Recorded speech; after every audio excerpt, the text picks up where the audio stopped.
நாடாளுமன்ற தேர்தல் மார்ச் மற்றும் ஏப்ரல் மாதங்களில் நடைபெறவுள்ளது. இதற்காக அரசியல் கட்சிகள் தங்கள் தேர்தல் பணியை தொடங்கியுள்ளார்கள். அந்த வகையில் 3வது முறையாக ஆட்சியை தக்க வைக்க பாஜக திட்டம் தீட்டி செயல்படுத்தி வருகிறது.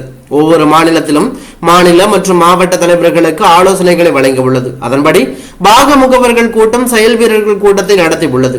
மேலும் வெற்றி வாய்ப்புள்ள தொகுதிகளின் பட்டியலை மாநில தலைமையிடம் தேசிய தலைமை கேட்டுள்ளது. நிலையில் அதிமுக மற்றும் பாஜக இடையிலான கூட்டணி தமிழகத்தில் பிரிந்துள்ள நிலையில் இருதரப்பும் மிகப்பெரிய மற்றும் வலுவான கூட்டணியை அமைக்க திட்டம் தீட்டி வருகிறார்கள்.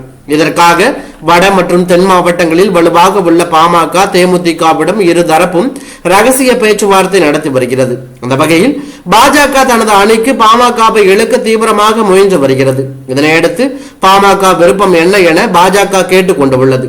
அதன்படி தமிழகத்தில் 11 மக்களவை தொகுதியும் 1 மாநிலங்களவை தொகுதியும் வழங்க வேண்டும் என வலியுறுத்தியதாக தெரிகிறது.